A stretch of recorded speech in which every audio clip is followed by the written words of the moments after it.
حضرت علی فرماتے تھے یہ تسبیح فاطمہ سبحان اللہ 33 مرتبہ، الحمدللہ 33 مرتبہ، اللہ اکبر 34 مرتبہ، پانچوں نمازوں کے بعد اور سونے سے پہلے 6 مرتبہ ہے۔ فرمایا جب سے یہ حدیث میں نے سنی ہے یہ تسبیحات کبھی بھی فوت نہیں ہوئی، ساری عمر یہ تسبیحات فوت نہیں ہوئی۔ کسی نے سوال کر دیا یہ کبھی فوت نہیں ہوئی کہ نا کہ آپ فلاں میدان میں تھے، جنگ ہو رہی تھی، مقابلہ ہو رہا تھا، رات دن اس میں آپ مشغول تھے، بہت بڑی لڑائی تھی، اس میں کیا کیا تھا؟ فرمایا اس میدان جنگ میں بھی میں نے یہ تسبیحات پڑھی ہے، دشمنوں کے نرگوں میں مقابلہ ہو رہا ہے دشمن ہے کہ اس میں بھی میں نے یہ تسبیحات پڑھی ہے، فوت نہیں ہوئی۔ حالانکہ ہم سب جانتے ہیں یہ تسبیحات فرض نہیں ہے، مستحب ہے، اس کا ثواب بہت ہے، مگر لوگ پڑھتے نہیں ہیں۔ حالانکہ اس کے پڑھنے کا موقع دینا چاہیے کہ تسبیح پڑھو، اعلان بھی جلدی نہ کریں، پڑھو تسبیح، کیوں کہ ہم تو اعمال زندہ کرنے کے لیے ہیں۔ یہ تسبیح پڑھو، دعا مانگو، اطمینان سے آؤ تو اعمال زندہ ہوں گے۔ جو کام کیا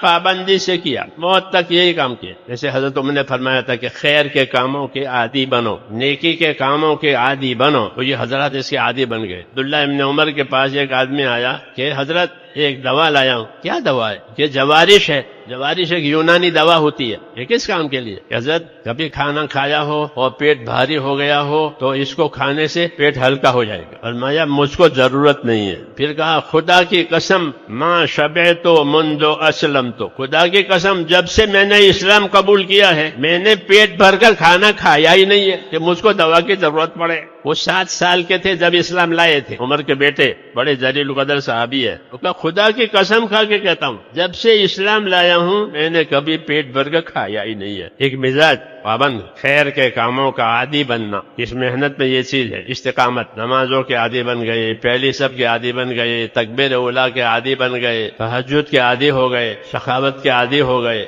مطلب ہے اس کا نام استقامت اور پابندی ہے۔